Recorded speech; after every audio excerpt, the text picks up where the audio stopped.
Welcome to This Week in Wrestling History. All right, welcome back, everyone. I'm Howard Howardson. This is my co-host, Tug Stevens. Welcome to another episode of Man Babies, where we discuss how to make your baby a man.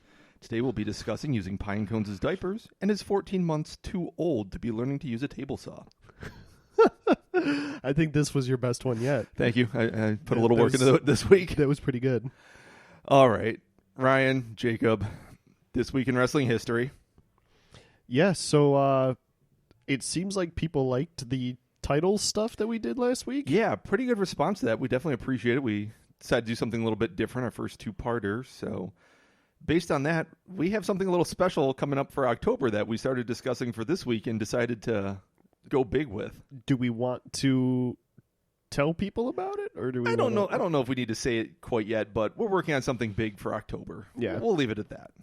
And maybe down the line before that, we'll hit another title thing where we talk about tag titles or other belts. And when we get a little bit closer to the actual date, we may reach out to some folks and get some outside input and at least maybe poll the audience for some ideas about where we may go with October. But we have a pretty good idea about where we're going. So yeah. We're actually planning ahead. Yay for us. Yay for everyone listening, too. It'll be good. So We're turning into Big Boy Podcast. Yeah. I'm about to say, the shows where we actually do a little bit more homework always seem to go a little bit better for everyone, I feel like. Not that our other ones are bad, but they're a little extra better, I think. All right. So what do we got this week? So this week we're going to essentially just be a recap show. Yeah. We don't like doing this all the time, but I think this one was a little bit... There was enough going on this week that I felt like we could do this. This weekend for sure needed it. Yeah. Between TakeOver Toronto, SummerSlam, and also setting up the finals of the G1 happened this week. Oh, right. Yeah, that was definitely pretty big. So more of a weekly recap thing, but definitely some stuff happened that we should talk about. Right. So G1... The only real thing there is Ibushi is the winner of the G1. Looks like he'll be going to Wrestle Kingdom to face Okada. Yep, which should be a good match. Oh, definitely.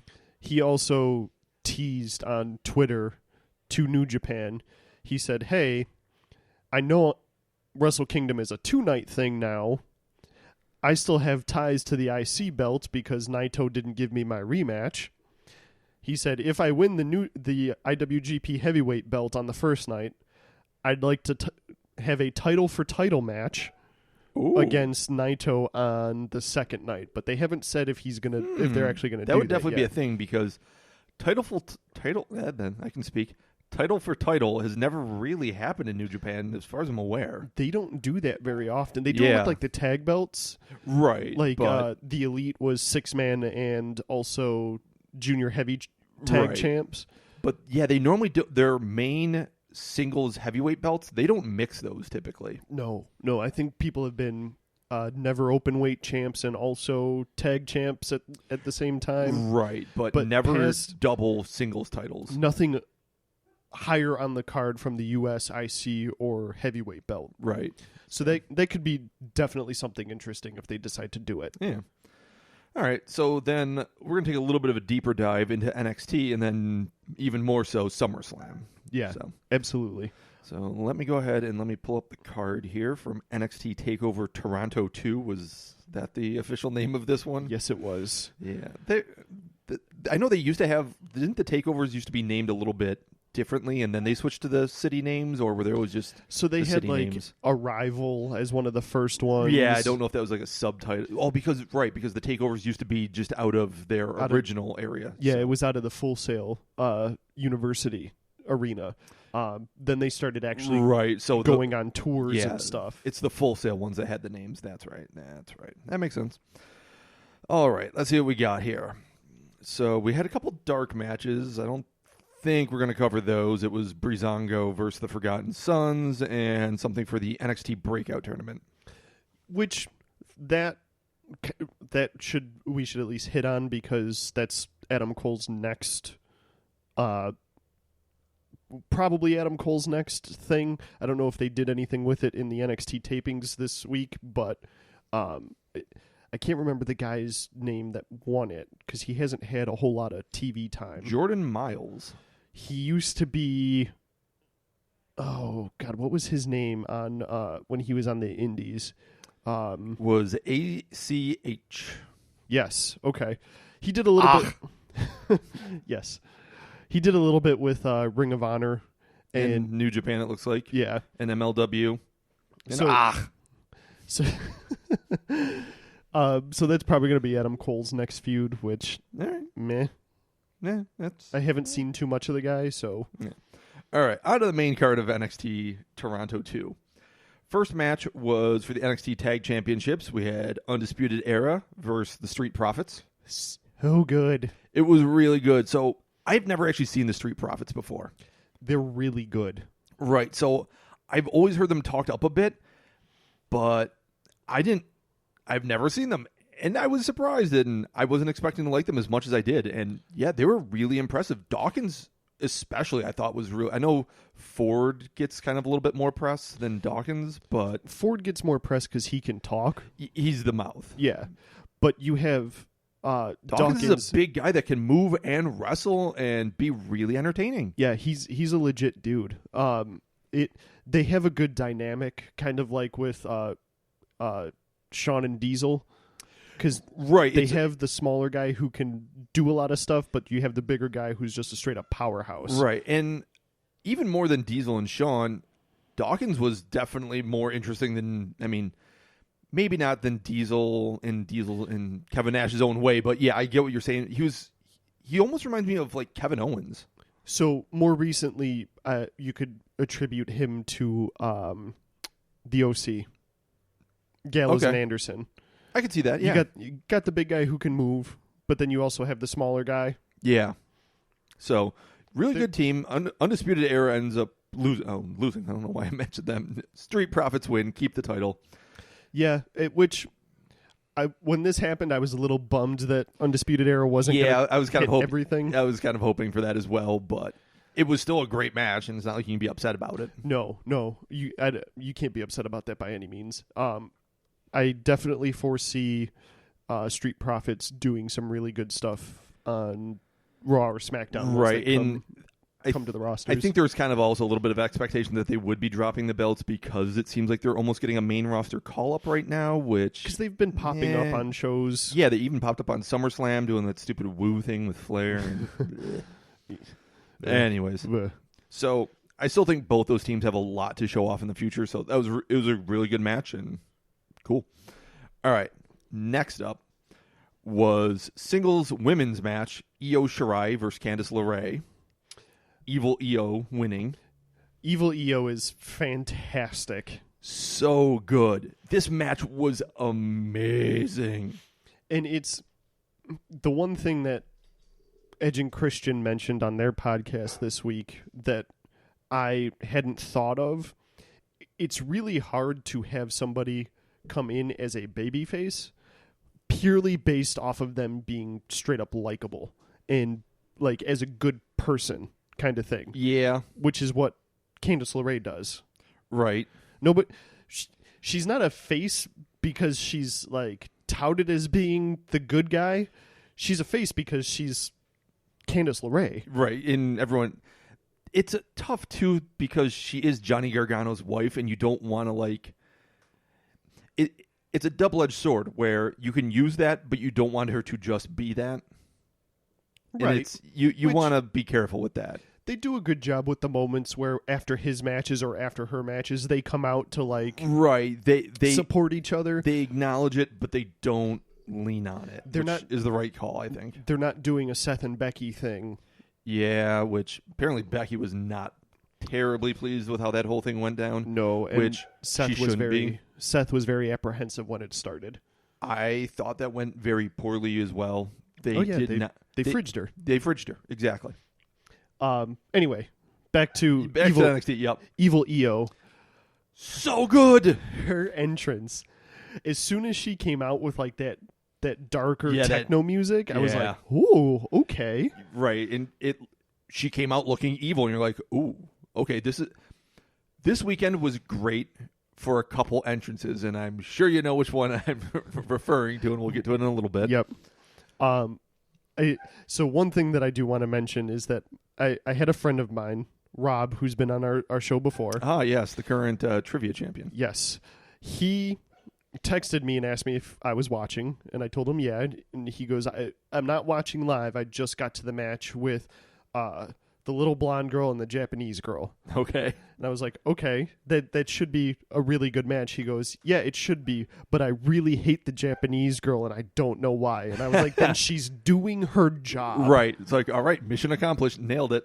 Right. Like, you want to hate her. And it was, I could see where it would be hard to get people to not like her as a heel because of who she is. Right. And it's always, especially when it's someone that's very talented, and a heel needs to be real careful with their moveset, because a lot of moonsaults, a lot of cool, flashy things will get cheered, but the way Io did it was really good, because it was, look how damn awesome I am that I can do this. And it was like, ooh, I don't like that.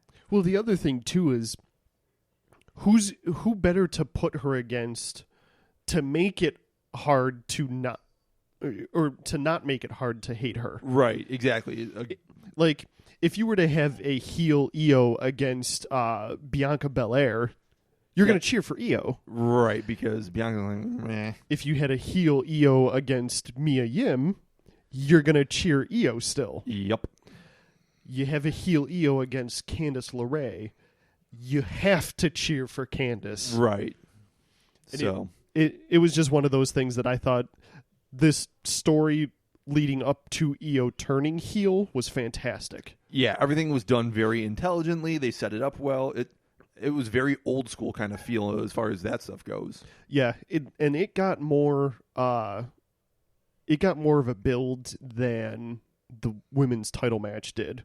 Yeah, which that's a thing. All right, next up was the triple threat match. Velveteen Dream beating Pete Dunne and Roderick Strong to retain the North American Championship. Really good match. It was interesting to throw Pete Dunne in that mix. Yeah, it was a little weird, but I'm glad they did, because Pete Dunne is pretty amazing still. I mean, yeah, he's Pete Dunne. Right. Like, anytime he's added into any match, whether it's a throwaway for him to take the pin or if it's setting up like a legit feud for him.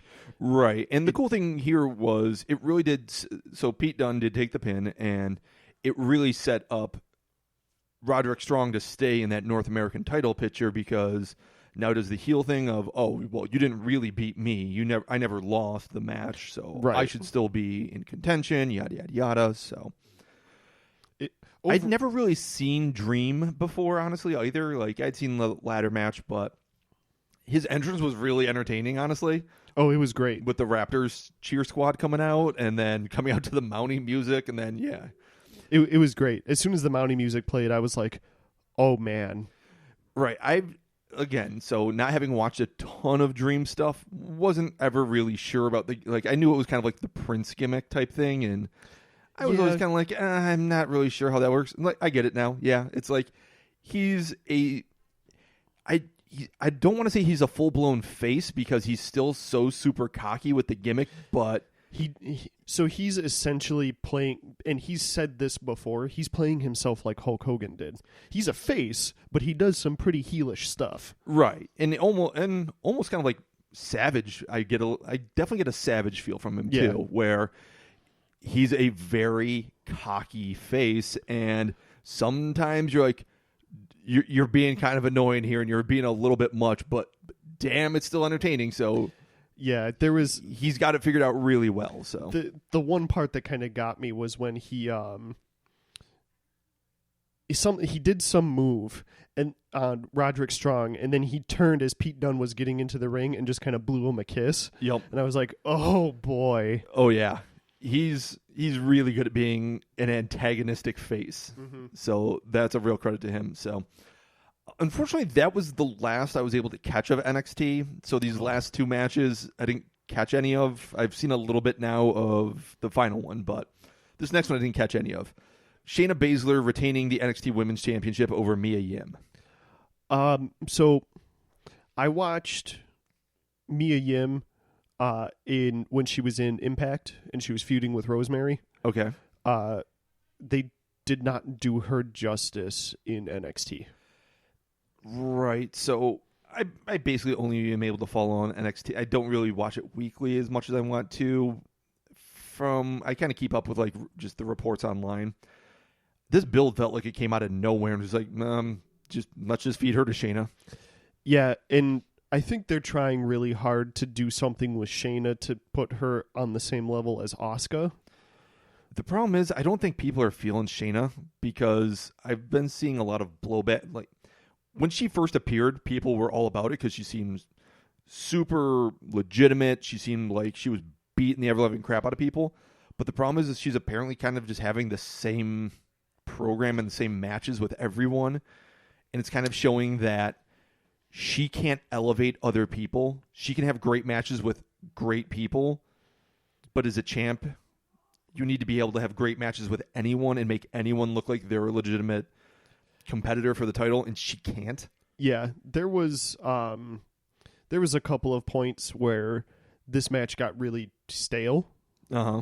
And you're right in saying that she can't pull anybody up to her level. Right. And I think there's someone that we've said that about before over on the main roster on the guys' side of things. Roman. Roman. We don't know if Roman can pull people up, which the last time we talked about it, we didn't have Roman versus Buddy Murphy. Exactly. So now I still hesitate to say it because Buddy Murphy is damn good. Right, but his run with the cruiserweight title was fantastic. Right. And but we're starting to see maybe a turn on that whole thing. Right. So. It would be one thing if Roman has a match with Rowan. Fair. If he can have a good match with Rowan, which Rowan's not bad by any means. Right. But he's not. He's been in tag teams his entire he's career. not really thinking. He's not included on that like highest tier of guys. So. Right. He's mid card. Yeah. he's mids at best. Right. But I mean, the other thing is Buddy Murphy. It definitely is smaller than Roman, so making him look legit and making it feel like a big deal that they're in there together and that the match is what it is. Take something special. Yeah. Because the flip side of that was AEW a month or so ago. Adam Page versus Kip Sabian, which was a 20-minute Why Are We Here? Which is the exact opposite of what you want. And, man, I'd say Page is actually probably a good analog of Roman Reigns. Yeah. Roman has a little bit more time and experience under his belt, and I'd honestly say Roman is better in a lot of ways than Page. But they're kind of the newer guy that the company is trying to make into their next guy. And I'll still give Page the benefit of the doubt because the stuff with Kip Sabian, there wasn't really a build to it. There wasn't really anything. But there shouldn't have been. Okay, we're way off of Shayna Baszler, Mia Yim at this point. So okay, back to NXT. So you were saying Shayna's had the same programs over and over again. Right. It's because I don't watch NXT every weekend or every week, but I read it every week. Yeah. And I do watch some of it. All of her stuff has been the same. You think you can beat me. You think you're better than me, but you're not. And it's been the same thing with every single one of her programs. Right. The only difference we had was Kairi Sane when Kairi actually took the title off her, and then the rest of the four horsewomen had to come out and help Shayna win. Right. And then we called up Kairi, and that thing went nowhere. But again, it was the same thing as right. You think you're better than me, and when Kairi won it, it was, oh, you can't beat me one-on-one kind of thing. Which is so... That program is fine, and it actually would have been really interesting to have someone one-on-one take Shayna down because, oh, well, now what does she do? Because that's almost more interesting than the title part of it in and of itself is, oh, this person that's a badass suddenly lost. How do they deal with that? That's an interesting story. Right. It would be very interesting. But the fourth time it's done... Yeah, it's no longer interesting, especially when she's not actually losing. And right. Just, okay. So, which I did read some of the NXT tapings coming up. So spoiler alert, I'll give you the warning now, and I'll pause so that you can go kind of skip forward a little bit. They pulled Rhea Ripley in to the NXT Women's Title program From the UK scene. Yes. Okay. So That could be interesting. I like Rhea Ripley a lot, and I think they needed some kind of monster to beat Shayna, or to make a pretty good candidate, or to make it seem like the most legitimate threat since Kyrie. Gotcha. Yeah. Which, I mean, 5'10" Shayna Baszler, who comes out to the metal music, is pretty good. Yeah. Pretty good monster. Yeah, she's up there. So I think that'll be interesting, and I'm super high on Rhea Ripley. She's been fantastic since the first Mae Young. All right. Let's finish up NXT here real quick. Our final match of the evening was Adam Cole versus Jonathan Gargano. Johnny Wrestling. Johnny kick him in the ding ding. Johnny Wolverine. And a 2 out of 3 falls match for the NXT Championship. Yeah. So we didn't know what the third fall was going to be until the NXT pre-show. Correct. So the first fall Adam Cole got to pick, and that was just a straight wrestling match. Then the second match was Johnny's choice. It was a street fight. Correct. And then they said if there's going to be a third fall, then Regal got to pick the match type. Yes. And so I liked how they did a reasoning behind why they chose each match type. Uh-huh. Adam Cole said, well, I've beaten you in a one-on-one wrestling match before. So I don't need any gimmicks. I know I'm better than you. Correct. We're just going straight one-on-one. Which was funny when they actually got to that point. Adam Cole had to resort to a low blow to beat Johnny for the first fall. So it was just like heel stuff, so it makes sense. It was a funny little thing that they had going on there. Uh-huh. Second fight, Johnny wanted the street fight, and he goes, because this time I'm going to be ready for anything, and I'm going to be ready for any of the stuff that you can throw at me. And then ends up, Johnny javelins him into a chair in the corner and gets locks on the Gargano no escape. Is that? Yep. Locks on his thing. Cole taps, and then we go to an asylum match, which is steel cage with weapons strewn all about it. So they have hammers, kendo sticks, chairs, handcuffs, a fire extinguisher, barbed wire tables. There's tables strapped to the side of the cage. Yeah, it was no Mitch the Plant. Right. There's a ladder, but no bag of thumbtacks either, as far as I can recall. Well, there is a bag. Oh. But they don't show it until the very end, and I don't remember what's actually in it. But it wasn't tacks or glass or any of that. Or Legos. Nope, no Legos. Good. I would be really upset if I saw Legos in an NXT match. I don't think I would. I would, because it's a little too indie. I love it when we go to indie shows and they do it. It's funny. It's just not the right thing in the right place. It's just not the place for it. Yeah, okay. Like, I get it. And I'm sure anyone in NXT could make it work and make it be amazing. It's just not the right place for it. Yeah, I don't know of any comedy spot wrestlers in NXT who could do it. Yeah, it's especially in this kind of match. It's just not the right spot. If the New Day broke out Legos in a tag match, it might make a little more sense. If anyone could pull it off on the main roster, it would probably be the New Day. Yeah. But they would be the only ones. Yeah. So, anyway. Okay, so final fall goes to Adam Cole, retains the title. Yeah, and it was a really goofy spot that they had. So there's Yeah, it was a little weird. There's a table set up in one of the corners, and it's like an actual metal table. It was set up on the top of the cage, not just like in the corner. Right. I should have specified that. It's a metal table on top of the cage, physically trailer strapped. Going back to King of the Ring 2000, where Kurt suplexes Shane, does the angle slam off the top while standing on a piece of wood.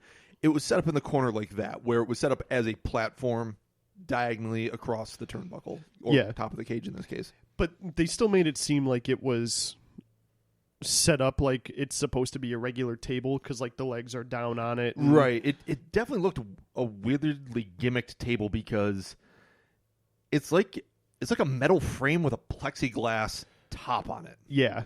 They definitely didn't want somebody slipping or the thing collapsing underneath them. And then, like, they almost want to be able to get a weird like camera shot above it or something, like through it or something weird. So that part of it was a little bit odd because it was clearly like normally not only would you not put something there if you're just trying to provide a weapon, but this thing was so different looking it looked out of place. Yeah. And every time they showed a shot above the cage, it was almost like, well, they have to go to that at some point. Right. It's Chekhov's gun. Yeah. Which is something I hate when tables get set up way in advance because you know nothing is going to happen until it gets used. Right. So, but is what it is.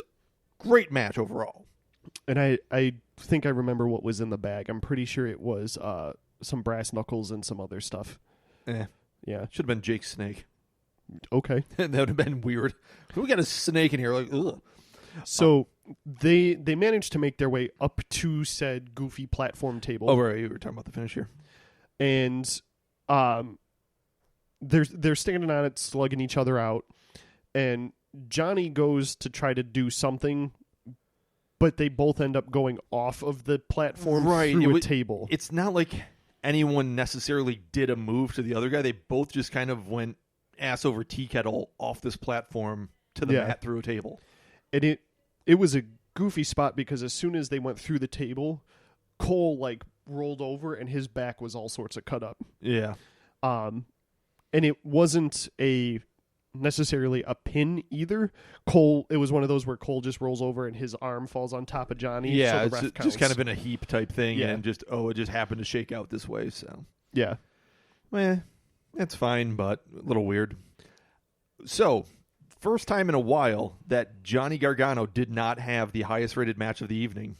True. But before we go on, okay, the other thing that was in the bag was bolt cutters. Because Johnny, I remember it now, Johnny actually goes up and cuts a string of barbed wire off. Ugh. And he puts it around Adam Cole's like chest or head or something, and then that's why they jump off of the platform. Yeah. Gross. Okay. So that's kind of cool. That was part of it. Okay. So yeah, the Candice LeRae Io Shirai match ends up getting a little bit slightly higher rating, but good. Yeah.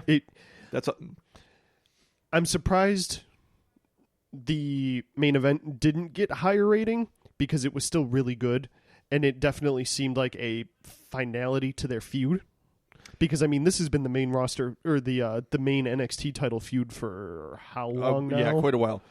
I guess some people were actually kind of against it being the cage with the weapons is so antithetical to NXT, which that was the biggest ding against it, I think. Which I get it, but right, if you're going to have something do as a finality to this seemed like a good time and place for it. Right. I mean, the only other thing I could have seen that would have done better is if they did the first ever Hell in a Cell in NXT. Yeah. So, and you know what? They should have made it a 3 stages of Hell match. All right, on to the main show, on to SummerSlam. Had a couple dark matches. Meh. Do we care about those? Do we care about Alexa Bliss, Nikki Cross versus the Iconics, which I heard was... I feel like that would have been a greatly entertaining match. It just wasn't apparently a good match. Right. I don't know. I feel like the Iconics should have been able to do more with the titles than have it never defend it and then lose it. Yeah, that's fair. So, anyways. And I'm sure the Cruiserweight title match was great, as it usually is. Yep. And then we also had Buddy Murphy defeating Apollo Crews by DQ. Which probably was pretty good also. Right. Judging from those two. All right. On to the main show of SummerSlam itself. First match up was Becky Lynch versus Natalya in a submission match. Why the man is curtain jerking now is beyond me. Well, because the thing is, ENC have said very often, if you're not last, you want to go on first and set the bar and be like, beat this, which... Okay. It feels a little weird at times, but honestly, it probably is a better spot. So, but and I know I'm going to hate myself for saying this because I do really enjoy everything Becky's doing. Becky's having a hard time elevating other people to her level. Yeah, you're not wrong, and I don't know if it's the people they're putting her against or what, but I'll give her a pass on the Lacey Evans thing because it was Lacey a mix. was super green too. And it's also a mix with Corbin in there and Seth in there, so that got a little convoluted. Right. But Natty and her should have had a good match. But should they? Natty's not good. She's not good, but she's better than nothing. She's better than Lacey. True. The match should have been better than it was. It wasn't great. It was a forgettable intro. Yeah. I honestly don't think anyone thought Natalya had a chance. No. I'll be honest, this entire event was fairly predictable. Fairly, yes. I mean, up until one point, but we'll get there. Yeah. All right. So, yeah, Becky ends up winning. It was serviceable but not good. Yeah, I mean, she tapped her out to the little things going back and forth using each other's submissions was kind of cool. Yeah, but none of it ever looked great. So there was never a point where I legitimately thought Natalya was going to win. Yeah, Natalya might actually have her. Right. I never at any point thought it was going to happen. All right. Next up was Goldberg versus Ziggler. Moving on. Next up was AJ versus Ricochet. Really good. Right. This was really quite good. Ends up, we have a distraction from the club, and AJ hits the Super Styles Clash, wasn't it? Yeah, hits the Styles Clash off the middle rope. Yep. Again, it's one of those where AJ and Ricochet, just name alone, okay, this is going to be pretty good. Right. Exactly. Like you give the match automatically a B+ just because of the two guys in it. Right. You just go into this knowing this is going to be really good, even if they both phoned it in. It was going to be really good, and I don't think it was like a 5-star match by any means, but it was really good. It was one of the better matches on the card. Right. But honestly, for where they were at on the card and everything involved, it was what it should have been. Yeah, absolutely. So it was good. It was solid. All right, next up was another awful women's match, Bayley versus Ember Moon. I don't hate Ember Moon like most people do. I don't dislike Ember at all. I think Ember should have won. I think she's way more entertaining than Bayley. Yes, I think she needs to steer into this supernatural gimmick kind of thing a little bit more. You could make her the female version of the demon. Yeah. Yeah. Even if she's like the werewolf. Right. Obviously werewolf. But I don't know. I just... Yeah, I would... But the ending of this match was just so... First off, the Bayley to belly is an awful finish. Yeah. I mean, her finish should just be the macho elbow drop. It should. It's not. The finish was god-awful of this. The whole match wasn't great. People... Talking about people that can't elevate their opponent, Bayley is... Correct. Easily on that list. I know she was big in NXT. Didn't care about her then. Don't care about her now. Don't think I ever will. Find her annoying. Don't care. Like, she's had good matches, but it's like her best match still will forever be her versus Sasha in the NXT. Iron Woman match? Yes. Yeah. But again, I don't think Sasha's that good. Neither do I. But she's better than Bayley. Yeah. Sasha can at least elevate. I don't even know about that. She can do it better than Bayley can. Yeah. All right.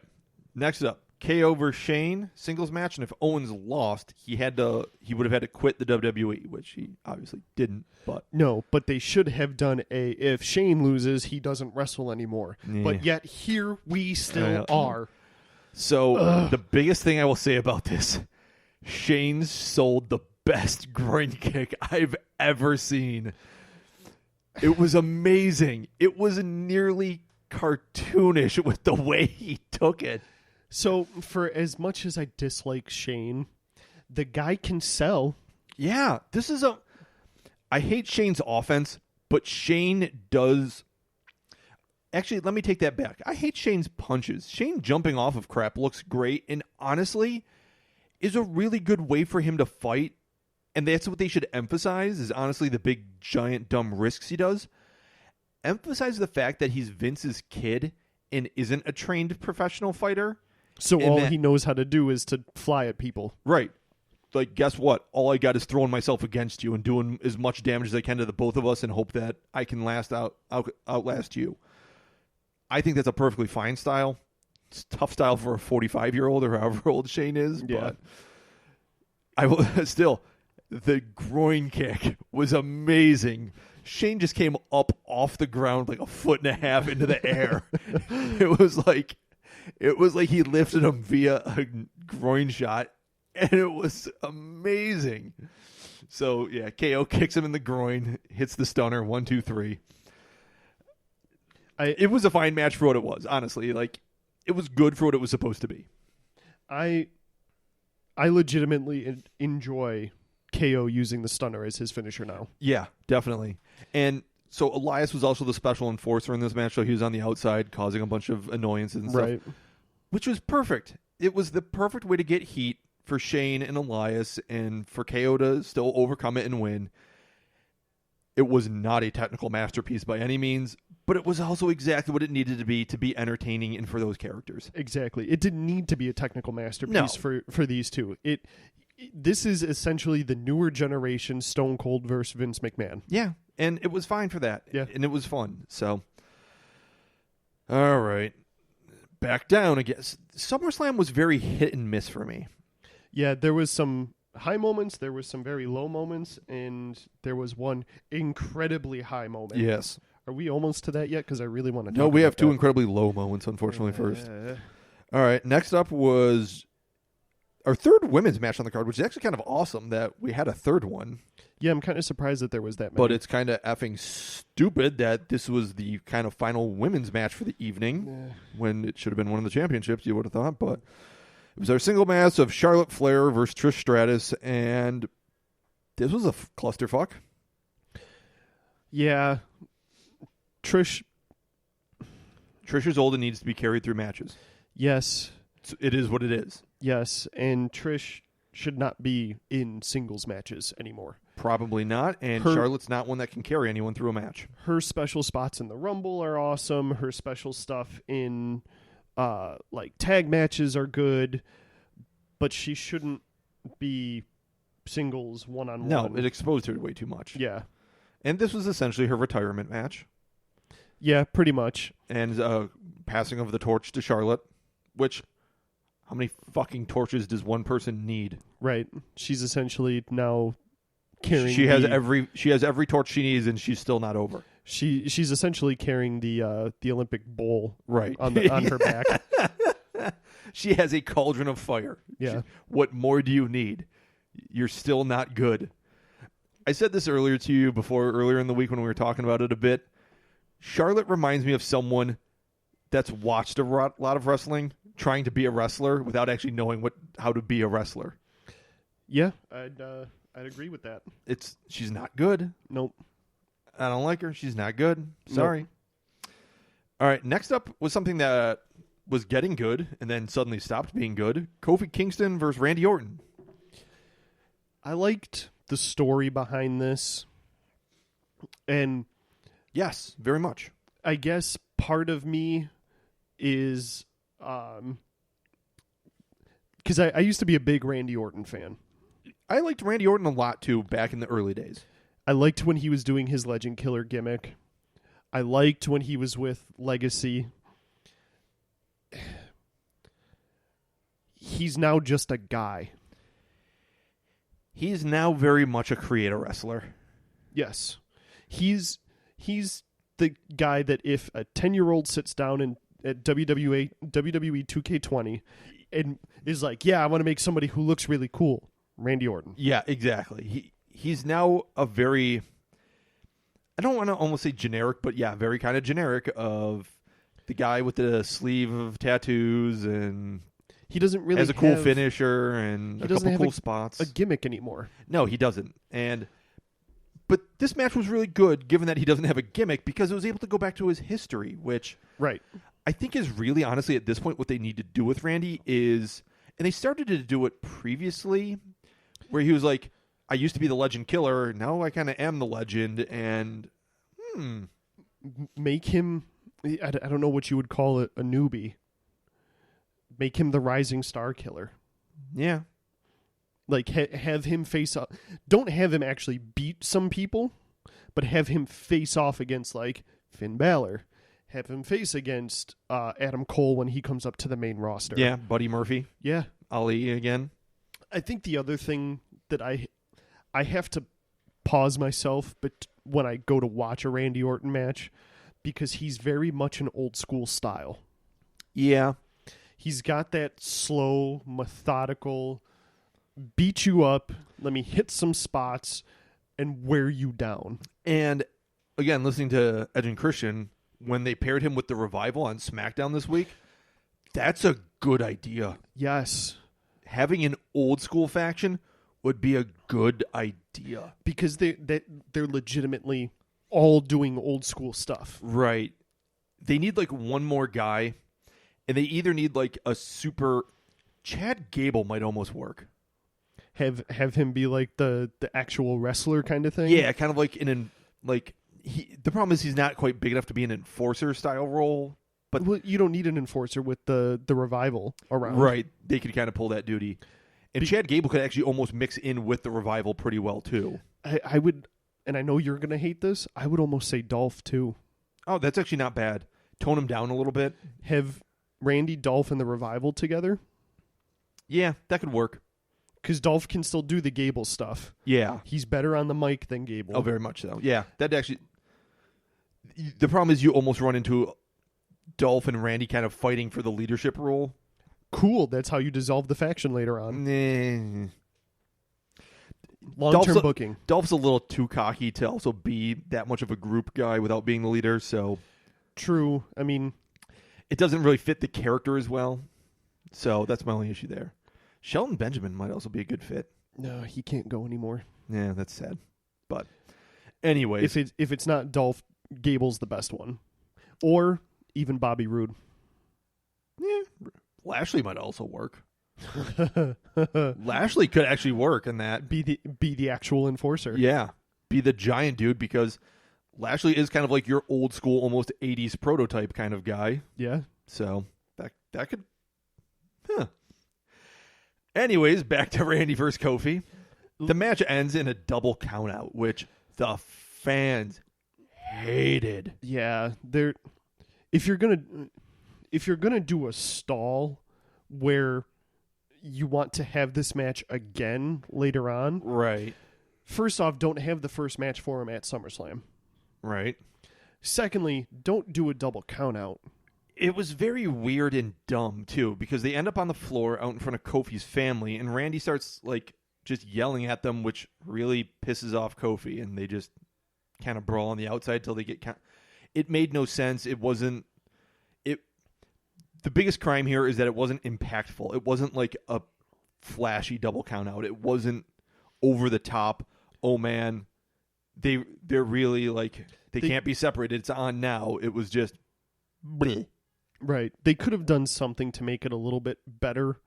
The only other thing I was thinking of that they could have done with this is to make it a last man standing match, but they both don't get up. Right. You have it. Maybe where, that's where they'll go with this or something. But yeah, it was just this was not good. The match was fine up until the end, and the end really deflated the crowd. It took away from it. The only plus side is that even though it deflated the crowd, what came next brought them right back up. Was just going to go into that. It was the best thing I have seen in wrestling in years. Since the debut of the NWO, probably. Way up there. Way, way, way up there. This had me feeling things about wrestling that I have not felt in a long time. Actually, you know what? I would say very close would have been the first time we saw the Demon on NXT. NXT, mind you, not Demon on main roster. I know what you're saying, but I don't even know about that. That's about as close as it's going to get before we go back to... This was better than the Demon. Jericho showing up on Raw. That might be it. Yeah. Honestly, that might be it. So, clearly we're talking about The Fiend versus Finn Balor. Finn comes out, and then magic happens.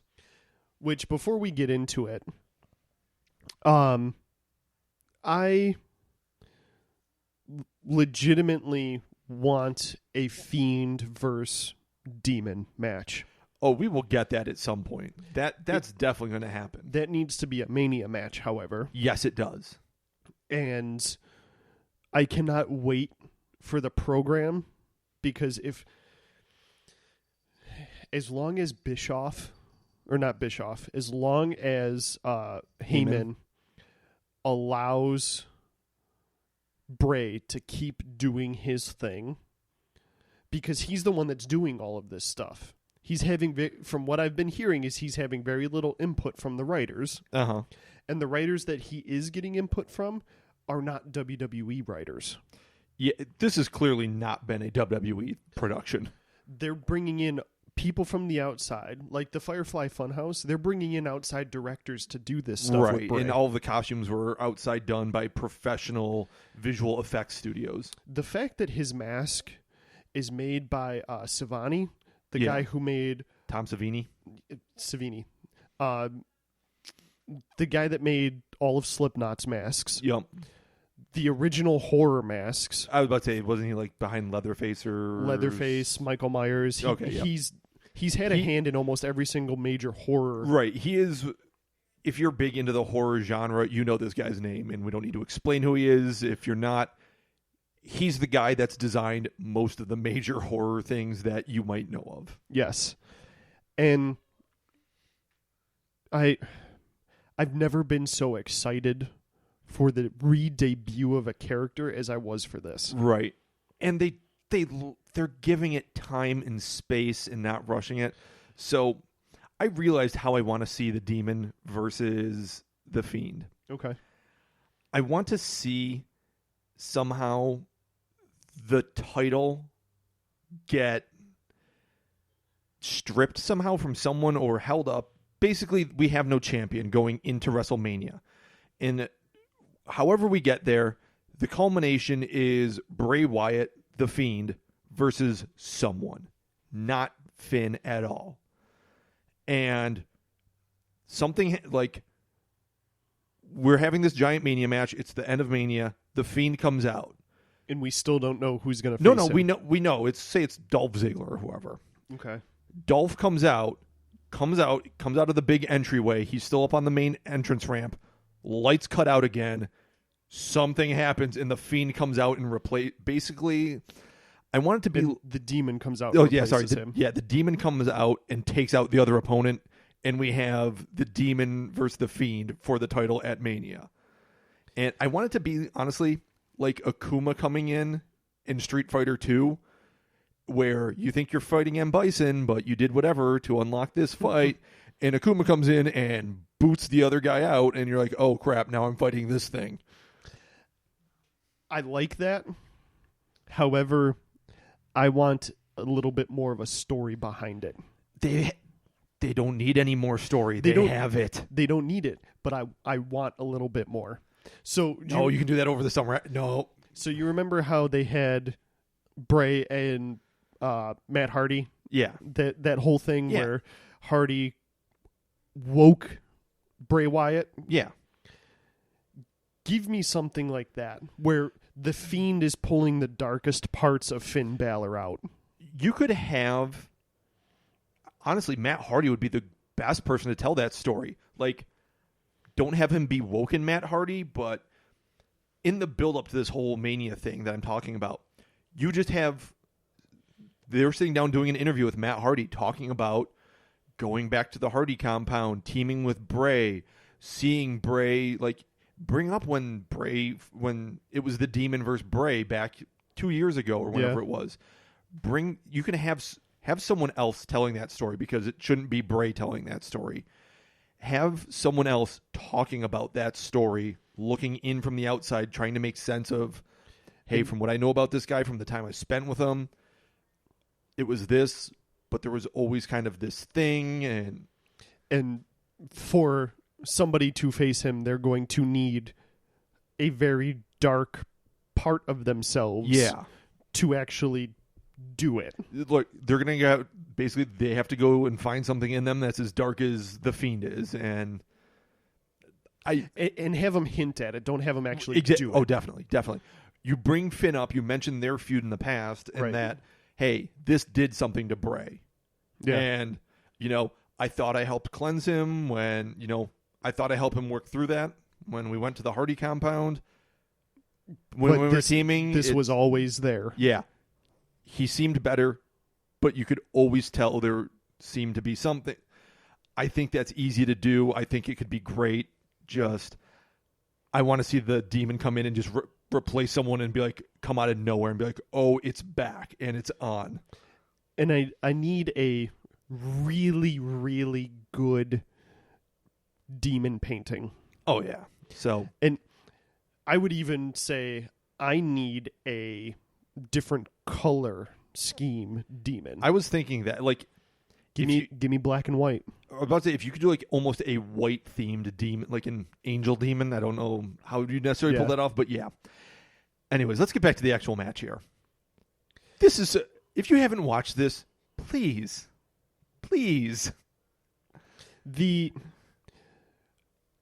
I didn't realize how odd this was going to be until I saw the lantern. Bray's head? His own head as the lantern. Right. That's ingenious. And it was one of those things. I greatly enjoyed the fact that we still had the fireflies around the ring. Yep. His music remixed by Code Orange. Code Orange, yeah. And it was something Phenomenal job. That chorus of Hurt Heel being screamed throughout it, so good. This was everything Bray needed. And I had been asking ever since I saw the first Firefly Funhouse, please let this, just give it time, give it space. Let the people that have been calling the shots to continue calling the shots. Don't interfere with it. Don't put all of the fingers that normally get into it. And they're doing it. And it's so good. Yeah. And it's one of those things where it doesn't even need a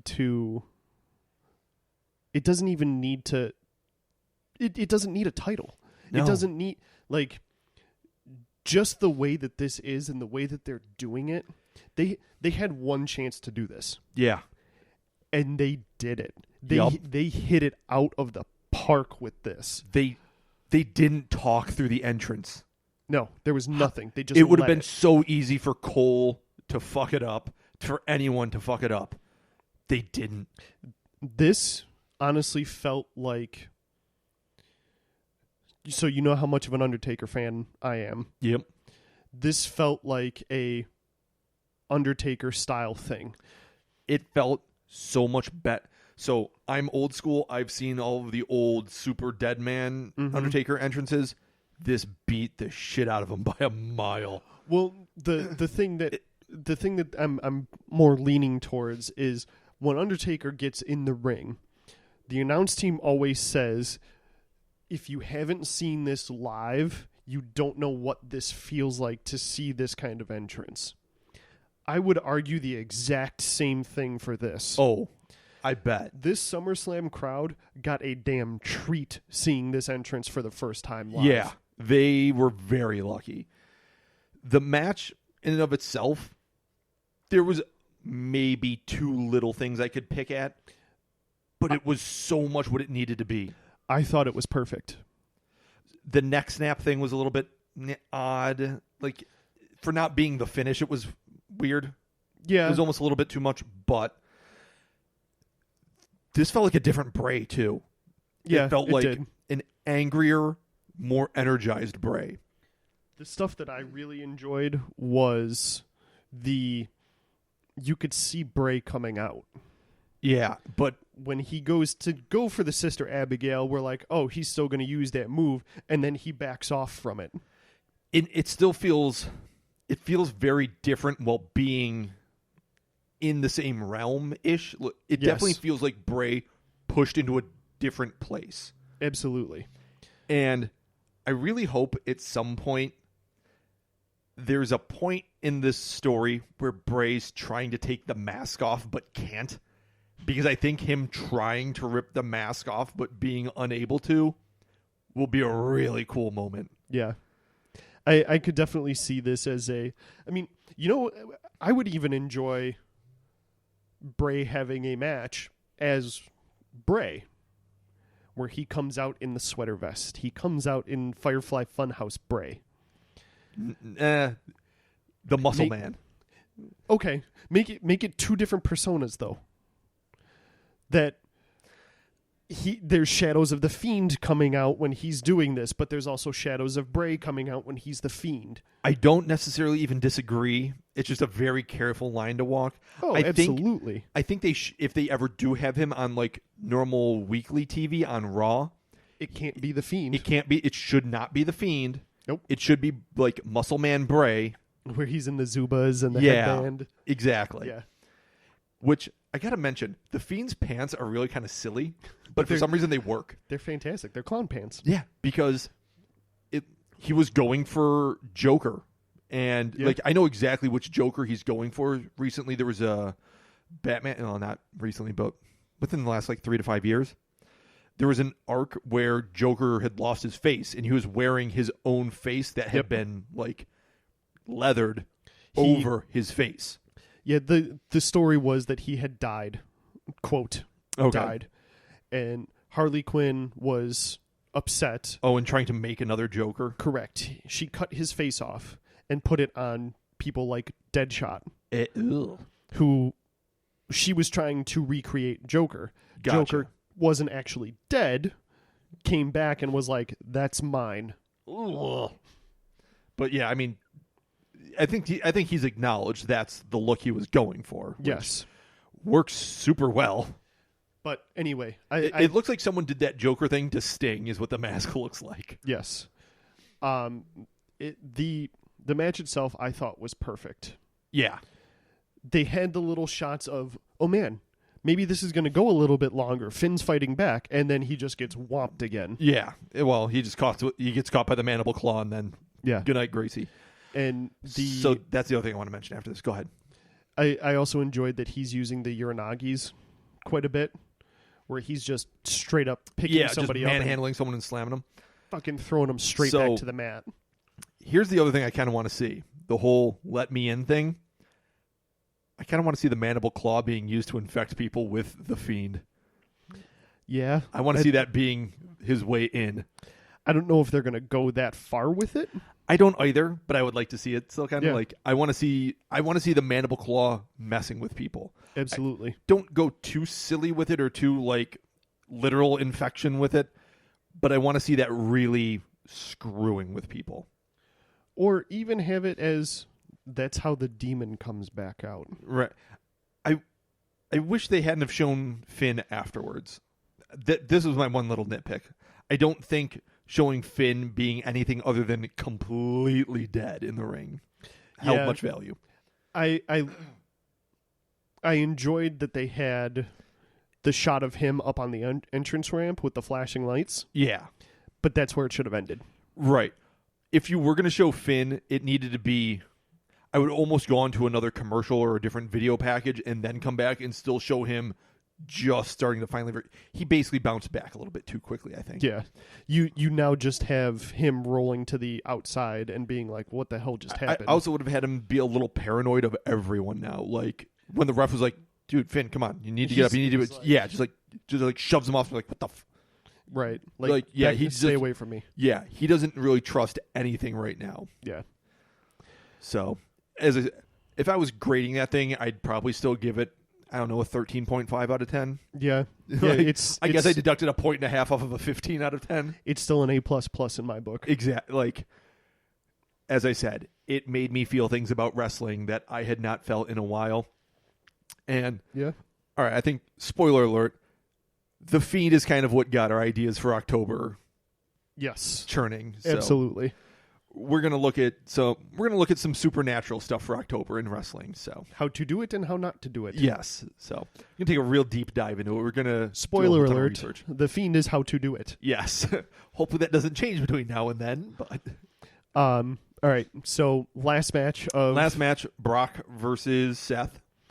which, can I also say, I'm very happy that they did the Fiend versus Finn this close to the end of the pay-per-view. Oh yeah, Like, again, kind of going back to it, if it wasn't this far in, it should have been first. exactly. And honestly, that shouldn't have been first. No. They put it perfectly on the card. Yeah. So this was a good match. Seth and Brock? Yeah. Oh, yeah, it was great. Yeah. It was one of Brock's better matches. Yeah, Brock showed up. Brock clearly enjoys working with Seth. He enjoys working with, I feel like he enjoys working with the indie guys. I think he really enjoys smaller guys, not like tiny guys, but smaller guys. Smaller than him guys. That he can still sell for and are still smaller, legitimate guys. Yeah, like it makes sense that Seth was able to do this stuff to Brock. Right. It makes sense that AJ can do stuff to Brock. It's a little bit of a stretch for DB, but it still makes sense because of it's DB. Right, exactly. It still makes sense within the character and everything, and it still works. So, and I think Brock really enjoys having a smaller guy that Brock can really kind of throw around and make himself look like a monster, but still be a super legitimate threat to him that he can. Brock's actually really good at selling. Yeah, I was about to bring that up. When it comes time for it, dude can sell. Right. And he sells weird, interesting, cool things. Like when he gets chucked, like Brock sells like a gut injury like no one. Yeah. It's weird because you don't think of that, but when he takes that side kick from Seth, yeah. Or when he was facing Finn, because that was another one that it makes sense that Finn could do this stuff to Brock. He sold that corner spot. That's exactly what I was thinking about. And the thing about that is we've all accidentally jammed ourselves on the corner of something before. Right. And it's that annoying, it's not the most crippling pain you've ever felt, but it doesn't go away. And it's like stubbing your toe. Yeah, it's that weird pain that's kind of intense, but more like it feels like it's never going to go away. And you're just like, ow, why does this, that didn't feel like it should have hurt this much. Why does this still hurt? Yeah. And Brock can convey that much bigger and better than a lot of it's what he should be doing, and it's a sign of a great performer. And as much as we enjoyed shitting on Brock and when he took the title and left with it, I think kind of our frustration with that is because when he does show up, it is so good and it does kind of mean more. True. But again, the other thing too is that he wasn't around. Well, that's what I'm saying. Is that's why it's so annoying, because we know what we can get. And now that he was actually showing up on Raw, he wasn't having matches, but he was there. Right. When he's present, he's doing the backstage segments. He's doing things He's doing the run-ins and the beatdowns. And, right. Yeah, and it makes sense. And like I said, I think that's probably the reason why we got so on his case for not being there, is because it's really good when he is there. Right. And it felt lazy, not like it just felt lazy instead of intentional. So yeah. And again, his stuff with Seth has been great so far. Yeah. I don't know if it's going to be over now. I would assume they're probably going to move on to something else, and Brock may go back to being kind of the on occasion attraction. That's what it seems like. I could also foresee him moving down and still having meaningful feuds with certain people. Right. I'm not sure like, where they would go with him, but don't give me another Roman Brock feud without the belt. Know who I could actually what would be interesting? Dolph. Yeah. You'd need to turn him face, but after what Dolph did with Goldberg just now, have him be like calling out crazy, stupid threats. Because talk about guys that can sell but still look legitimate, that Brock can toss around but still look like a legitimate threat every now and then. That would actually help get Dolph to that level, because he's always kind of been on that cusp of Yeah. he's a main guy, but he's not really. Give me a program with him and Dolph. Give me a program with him and also with him and Dolph, there's the legit wrestling factor. Yep. Give me a program with Brock and KO. Yeah, that's maybe Shane McMahon doesn't think Elias can do it anymore, and he brings in Brock, so he needs a hired gun. That could work. I don't know how you'd get into it, but I'd kind of like to see Brock versus Drew Mack. Yeah, I'm the real monster. Yeah, exactly. I'm the one people should be afraid of. I'm the monster that's here every Talk week. about a hoss fight. There's your hoss fight. That's some sluggers right there. So, yeah. SummerSlam was up and down, but it ended very, very good. Yes. Honestly, that 5 minutes of Demon or of the Fiend, it more than makes up for anything else on it. The first 2/3 of the card. Yes. I also think that this was one of their better pay-per-views of the year. Even with the low points, it was still pretty good. I feel like the women's division has taken a step back, and that's really unfortunate because they just headlined Mania. True, but I think depending on who they bring up. I think they need to stop bringing people up and take the few people they have that are really talented and focus on them more. Asuka, why are we... I think they need to actually do something with these women's tag titles.